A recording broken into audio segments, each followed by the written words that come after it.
பாக்கியாவோட வாழ்க்கையில் இப்போ தான் வந்து கொஞ்சம் பிரச்சனைகள்லாம் சரியான மாதிரி இருந்தபோது இப்போ கடைசியில் அடுத்தடுத்த அதிரடியாக வந்து எழில் அனுப்பி அப்புறம் ராமமூர்த்தி தாத்தாவை வேற வந்து இப்போ மரணம் அப்படின்னு ஒரு சீனை கொண்டு வந்ததுக்கு பிறகு வந்து பார்த்திங்கன்னா இப்போ வந்து எழிலை செட்டில் பண்ணுறதுல தான் குறியாக இருக்காங்க கதையில் எல்லாரும்.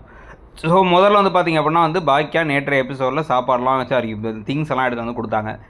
இன்றைக்கி வந்து பார்த்தா செடியன் வரும்போதே வந்து வீட்டுக்கு ஒரு பெரிய பை நிறைய சாப்பாடெலாம் வாங்கிட்டு வந்து பிரியாணிலாம் வாங்கிட்டு வந்திருக்கேன், எல்லோரும் ஒன்றா சாப்பிடணுங்கிறாரு. அப்போ திடீர்னு பார்த்தா ஏதோ ஒரு விஷயம் வருது. என்னென்னு பார்த்தா டிவி. நீ ஒரு சினிமாக்காரன், டிவி இருக்கணும், டிவியில் தான் நிறைய படம் பார்க்கணும், என்னோட ஓடிடி சப்ஸ்கிரிப்ஷன்லாம் கொடுத்துட்றான், ஒழுங்காக நிறைய படம் பாரு, கதை எழுது, அதை மூலம் கான்சன்ட்ரேட் பண்ண, அந்த சினிமாவெல்லாம் விட்டுறக்கூடாது நீ அப்படின்னு டிவியை வாங்கி மாட்டுறாரு. டிவிலாம் ரொம்ப ஓவரா அப்படின்னு எழுதி சொன்னாலும் பரவாயில்ல, ஓவராக இருந்தாலும் சரி நான் உனக்காக செய்ய தான் செய்வேன் அப்படின்னு வாங்கிட்டு வந்து கொடுக்க. இந்த சமயத்தில் வீடெல்லாம் செட் ஆகிட்டு இருக்கும் பொழுது இப்போ கோபி வராரு வீட்டுக்கு. உன் அம்மாவுக்காக அந்த வீட்டை வந்து நீ வந்து வீட்டுக்கு காசெல்லாம் கொடுத்த, உன்னையே வீட்டை விட்டு அனுப்பிட்டாலேங்க. உடனே எல்லாரும் முறைச்ச உடனே வந்து சரி பரவாயில்ல விடுங்க அப்படின்னு சமாளித்து பணத்தை இப்போ நிலா கையில் கொடுத்துட்றாரு. ஸோ நிலா கையில் கொடுத்தோன்னே வேணான்னு சொன்னாலும் அதெல்லாம் இல்லை, என் பேத்திக்கு நான் கொடுக்குறேன் அப்படின்னு சொல்லி சமாளிச்சிடறாரு. அவ்வளோ பணத்தை கொடுத்துட்றாரு. கொடுத்துட்டு இப்போ கொஞ்சம் பேசிட்டுன்ட்டு அவரும் இப்போ அங்கேருந்து கிளம்புறாரு. பார்த்துக்கோங்கடா அப்படின்னு சொல்லிட்டு எந்த விஷயம்னாலும் கேளு, நாங்கள் அப்பா இருக்கேன் அப்படின்ட்டு.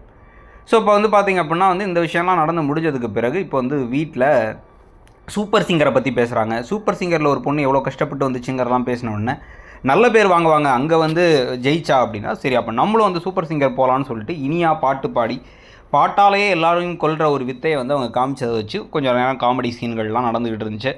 அந்த காமெடி சீன்களுக்கு பிறகு யார் இனியாவை காலேஜில் விட போகிறேன்னா இனிமேல் நானே விடுறேன் அப்படின்னு ஈஸ்வரி சொல்கிறாங்க. நான் தனியாக போய் விட்டுப்பேன்ட்டு ஆட்டோக்காக வெயிட் பண்ணும்போது பார்த்தா ரொம்ப நேரம் ஆகிடுச்சு ஆட்டோ வரதுக்கு. அப்போ ஒன்று கோபி வந்துட்டு கோபி நான் கொண்டு போய் விடுறேன்னா இல்லை வேணாங்கிறாங்க.